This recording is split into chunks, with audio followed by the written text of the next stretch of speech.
I felt hands on my back as I stood at the cliff edge in Santorini, the Aegean sunset painting the white buildings gold. The wine glass slipped from my fingers as I fell forward, but I didn't scream. 20 feet down, my hands caught the iron safety railing tourists use for photos, hidden from view above by the cliff's curve. My shoulders burned from the sudden stop, my feet dangling over another 100-foot drop to the rocks below. Above me, I heard my nephew Derek's voice, breathless but controlled. "Elena! Maria! Come quick!" A pause. Then his tone shifted to something I'd never heard before, relief mixed with excitement. Vincent collapsed. "I think it's his heart. Oh God, I think he went over the edge." I hung there in the growing darkness, my 65-year-old arms trembling, and made a decision that would change everything. I wouldn't call out. I wouldn't let them pull me up. I needed to know what Derek would do next, what he would say when he thought I was gone. Let me back up. 48 hours earlier, I'd been standing in a conference room in Palo Alto, signing the papers that transferred Harper Technologies, the company I'd built from nothing over 30 years, to a consortium of investors for $120 million. My daughter Elena had flown in from New York for the signing. She stood beside me, her hand on my shoulder, as I put my signature on the final page. "Congratulations, Dad," she said, and I heard the crack in her voice. Mom would be so proud. My wife Catherine had been gone 5 years. Cancer. She'd always said I worked too much, that I'd regret missing Elena's childhood for board meetings and product launches. She'd been right, of course. She usually was. "I'm taking time off," I told Elena as we left the lawyer's office.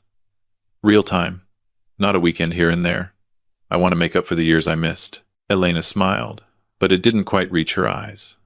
She'd inherited my work ethic, maybe too much of it. At 38, she ran her own architectural firm in Manhattan, working the same 80-hour weeks I had. "That sounds great, Dad.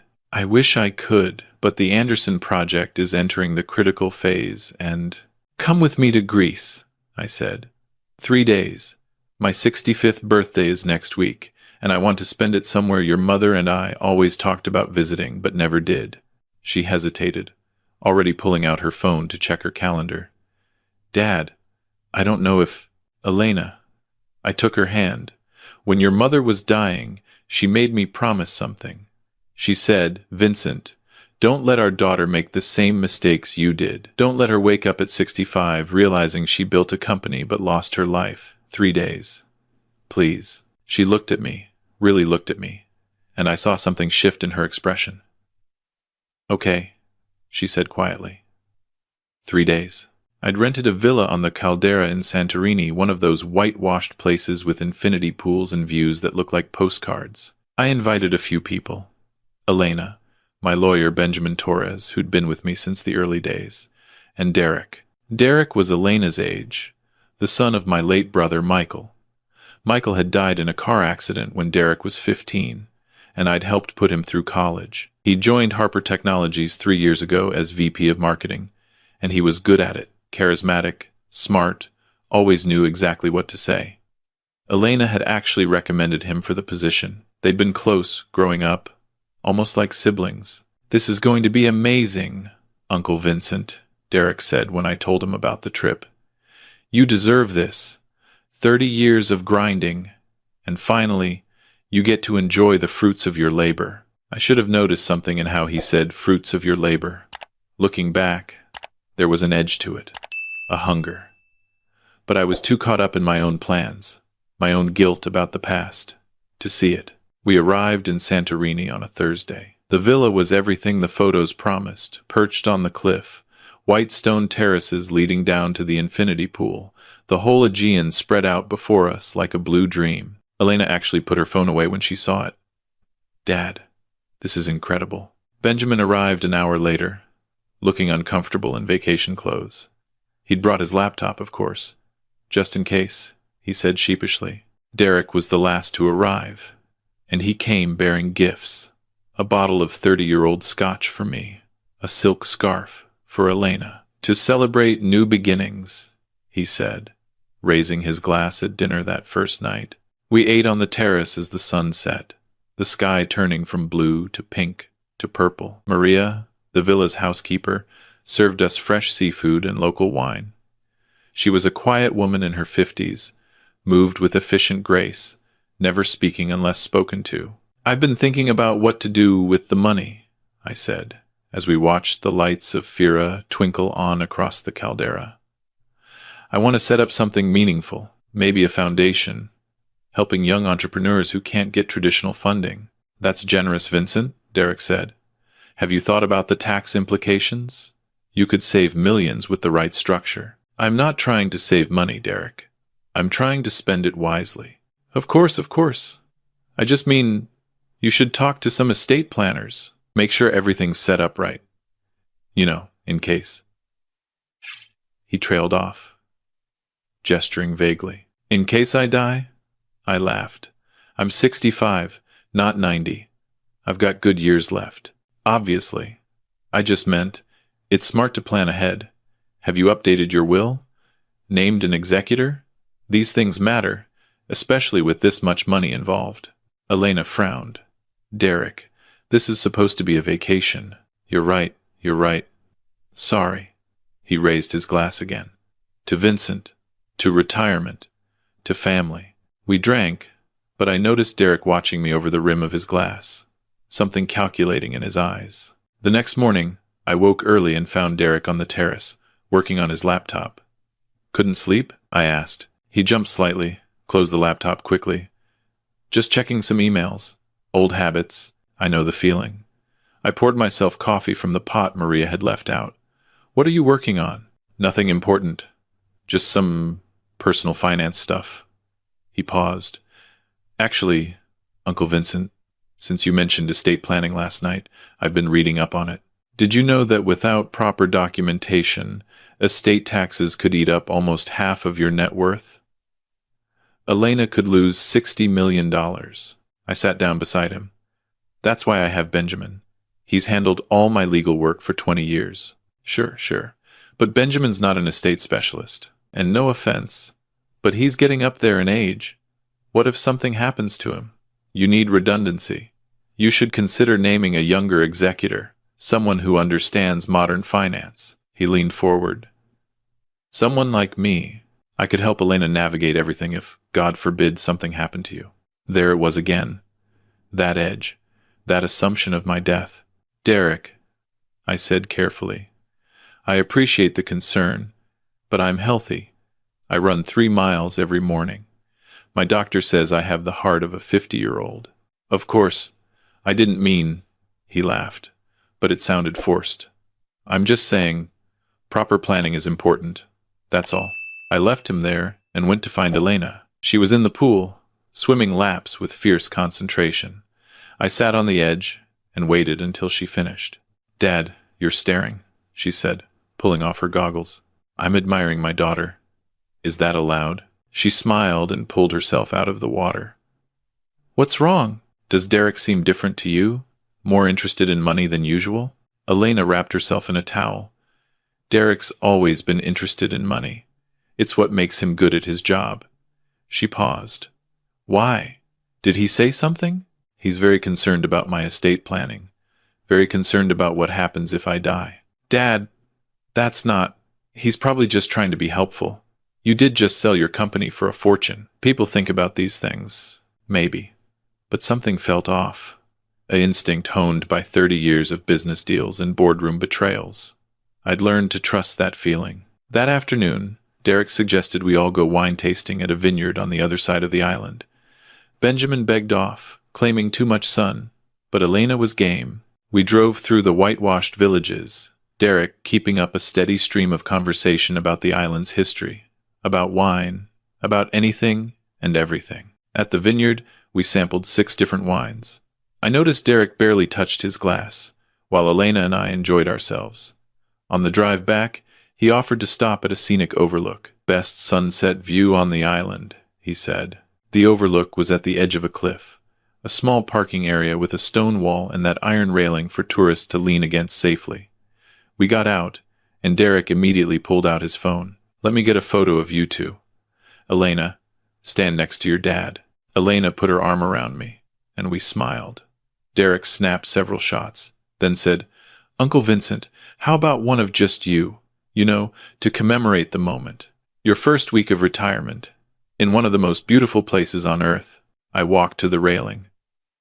The drop was dramatic, maybe 150 feet to the rocks and water below. The wind picked up, carrying the salt smell of the sea. Perfect, Derek said.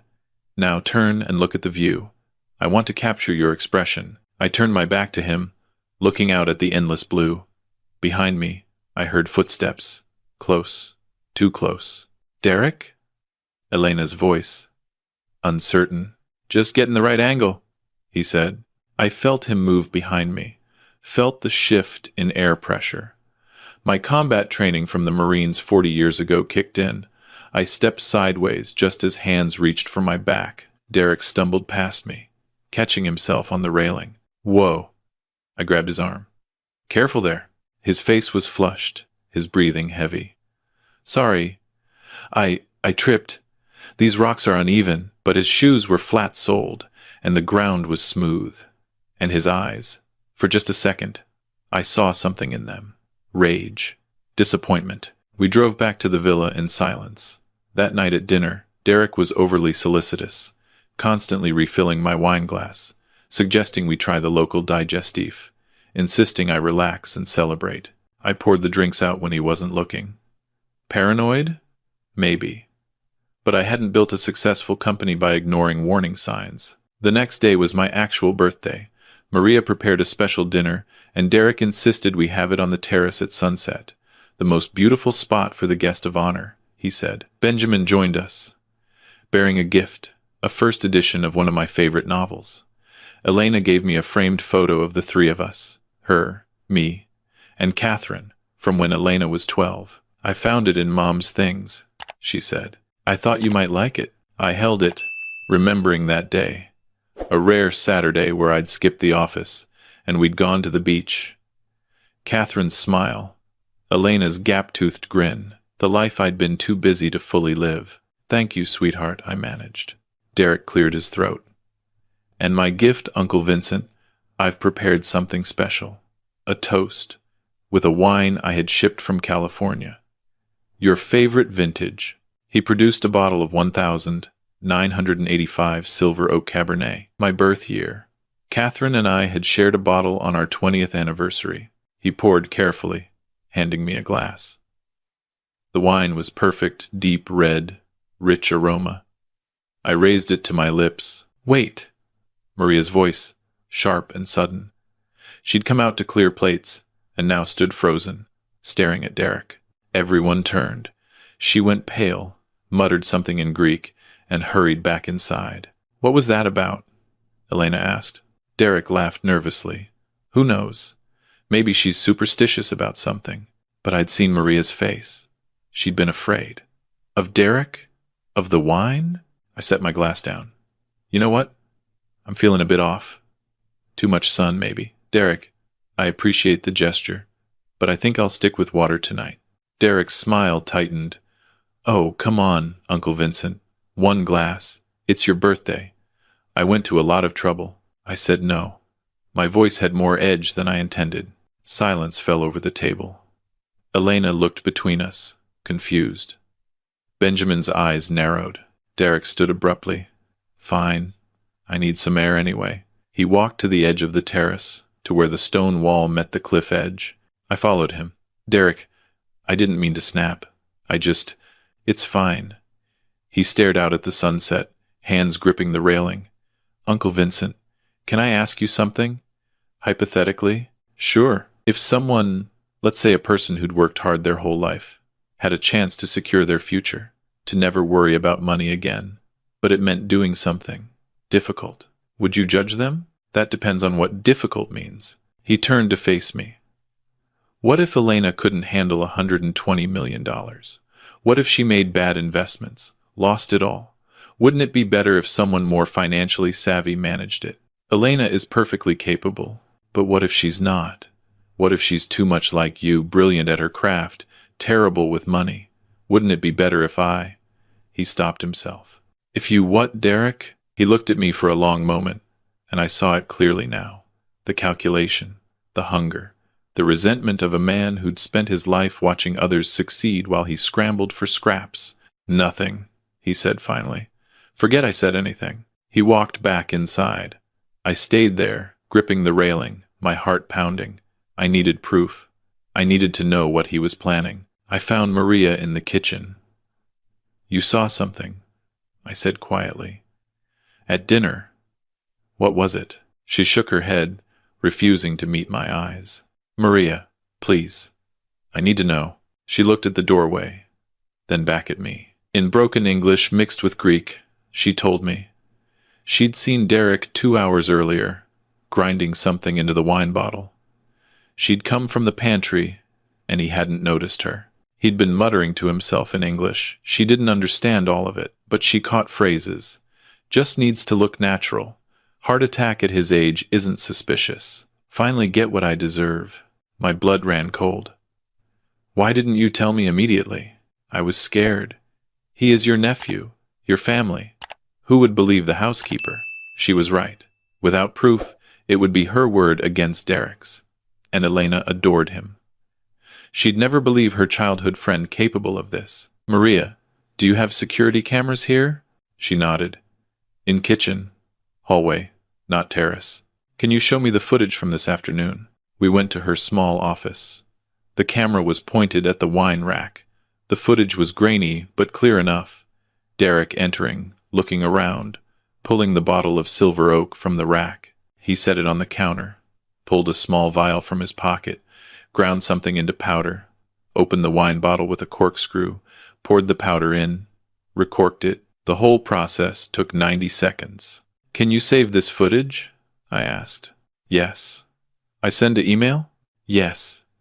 "And Maria, don't tell anyone about this." "Not yet. I need to figure out what to do." I went back to the terrace. Benjamin had left, and Elena was on her phone, probably checking work emails. Derek sat in the corner, watching me with those calculating eyes. "Elena," I said, "let's take a walk." We walked down the stone steps toward the pool area, out of earshot. "Dad, what's going on? You've been acting strange all day." How could I tell her? How could I explain that the boy she'd grown up with, the cousin she'd trusted enough to recommend for a job, was trying to kill me? "I think Derek has a gambling problem," I said instead. It wasn't quite the truth, but it was close to it. "I think he's in debt, and I think he's desperate for money." Elena frowned. "What makes you think that?" "The questions about my estate, the pushiness about being executor, the—" I stopped. "I can't explain it all now. I just need you to trust me. Can you do that?" She studied my face. "Dad, if you're worried about Derek, why don't we just cut the trip short? Fly home tomorrow? 'Cause I need to know how far he'll go. I need proof." "Proof of what?" Before I could answer, Derek appeared on the terrace above us. "There you guys are. Come on, Uncle Vincent. You can't skip your birthday entirely. At least let me get a photo of you with the sunset. It's perfect right now." Elena started up the steps, but I caught her arm. "Wait here. Dad, please." I climbed back up alone. Derek was at the edge of the terrace, where the stone wall was only waist high and the cliff dropped away. "Come on over, Uncle Vincent. The light's perfect."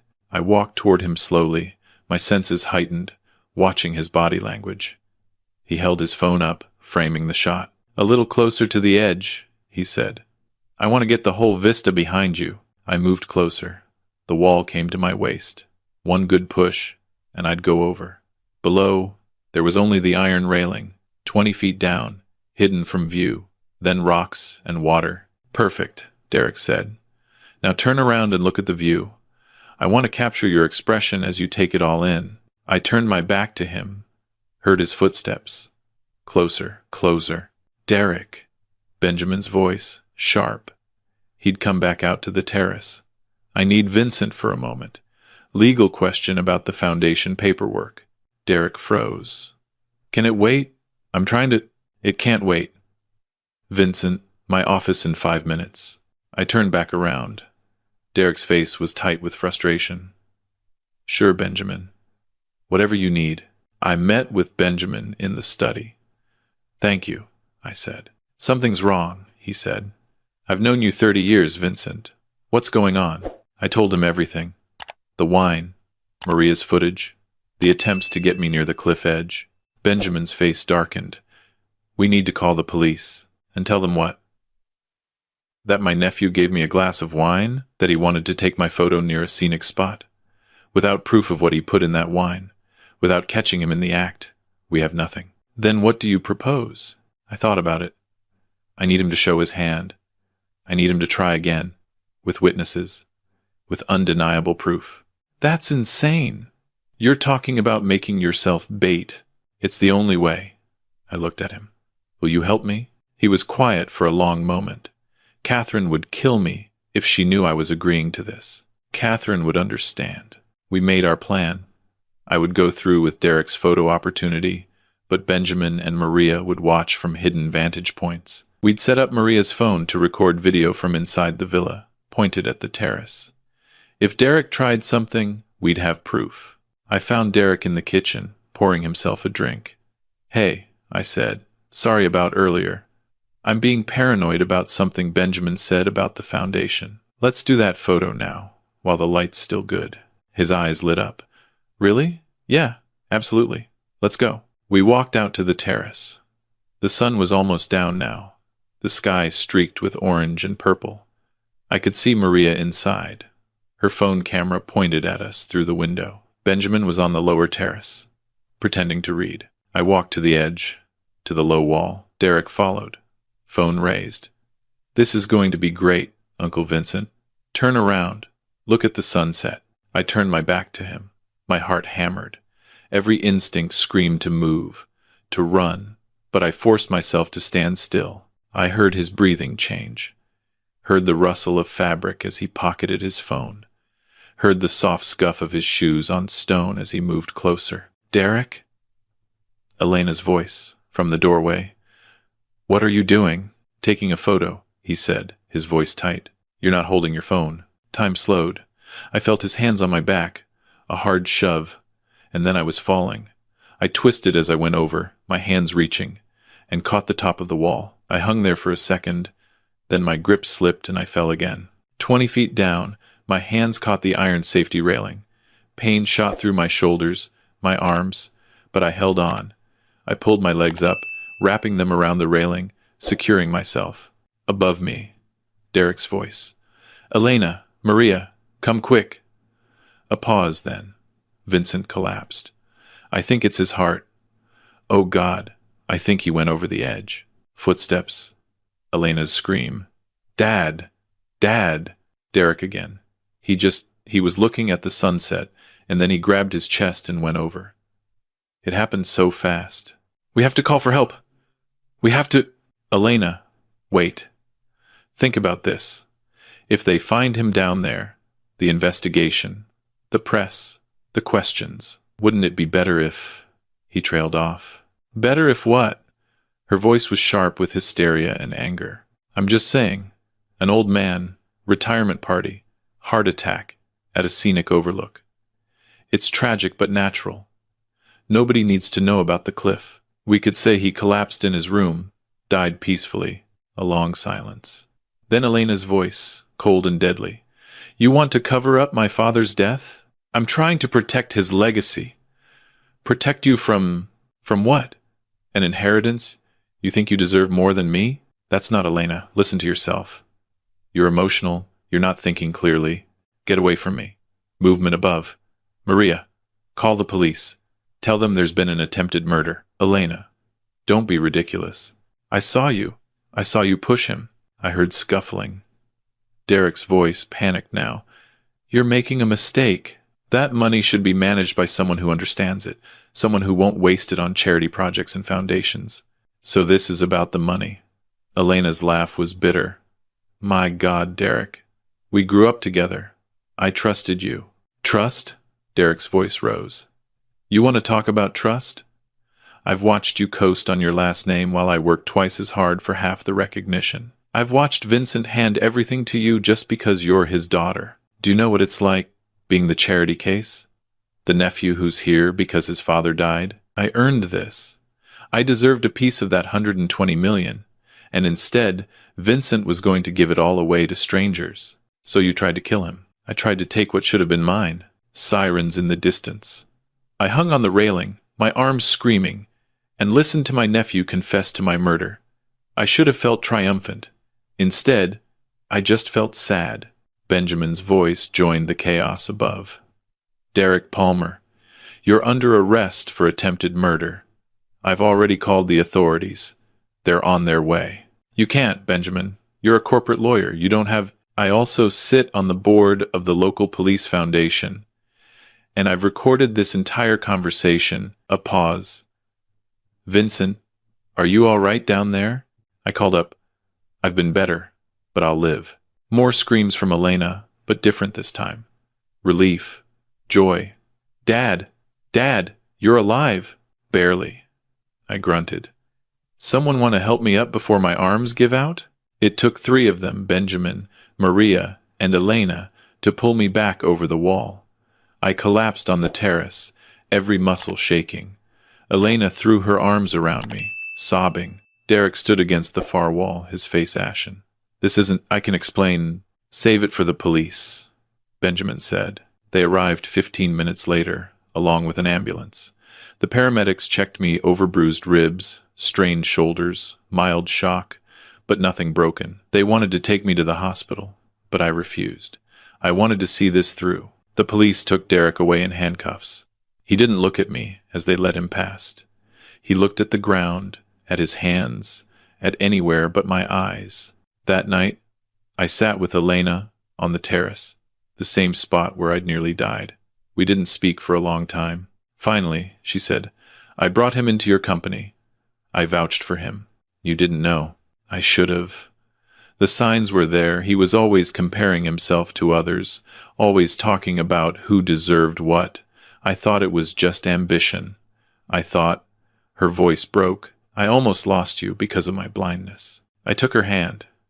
You didn't lose me. I'm right here. Why didn't you tell me what he was planning? Because I wasn't sure. Because I needed to protect you from the possibility that I was wrong, that I was paranoid, and because... I paused. Because I knew if I told you, you'd try to stop me from getting proof. And we needed that proof.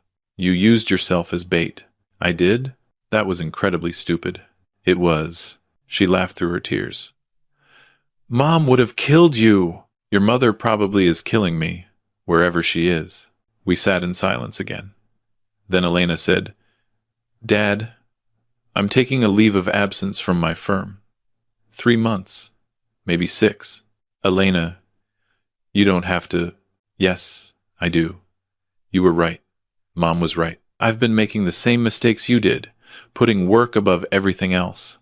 I almost lost you without ever really knowing you, the real you, not just the Sunday phone calls and quarterly visits. She squeezed my hand. Teach me who you are. Tell me about Mom, about your life before success, about the things that matter. My throat tightened. I'd like that. And Dad, the foundation idea. I want to help, not just with money, but with time, real time.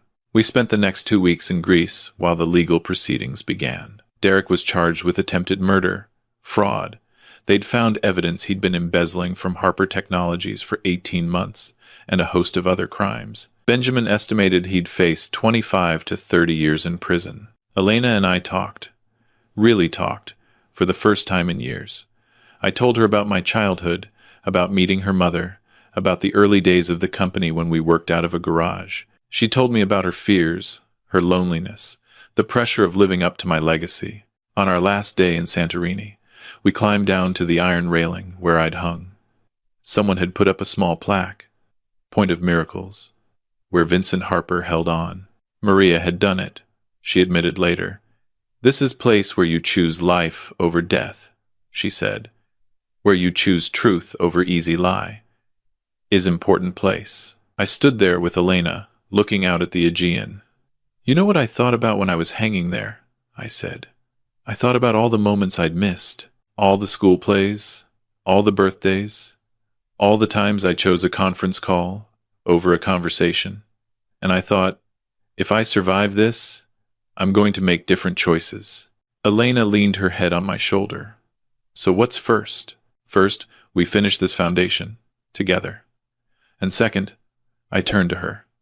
Do you remember when you were 12 and I taught you to play chess? You said it was boring, that you'd rather be reading.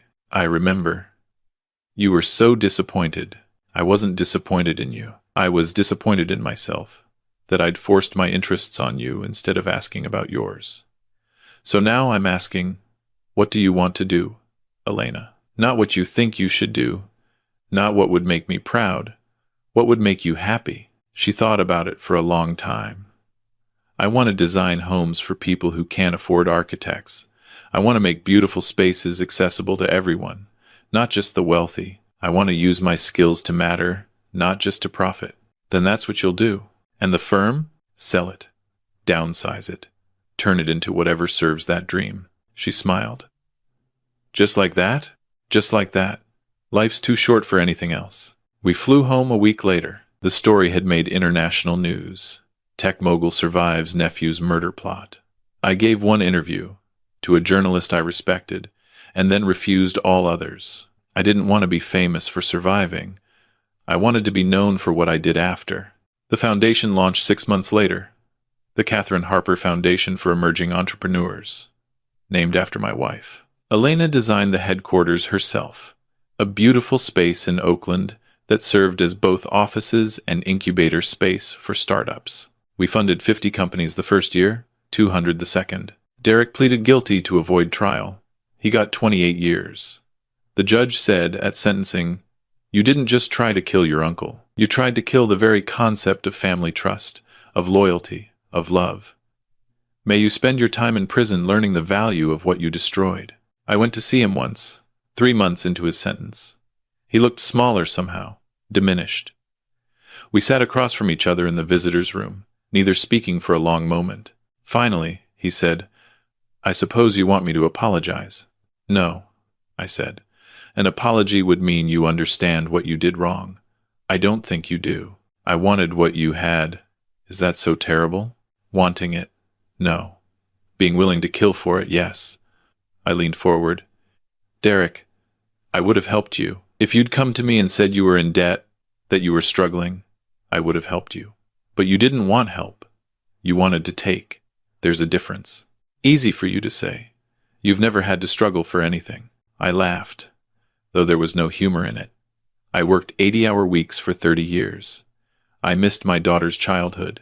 I barely saw my wife before she died. Success doesn't mean I didn't struggle. It means I chose what to struggle for. I stood. I hope someday you understand that. I never saw him again after that.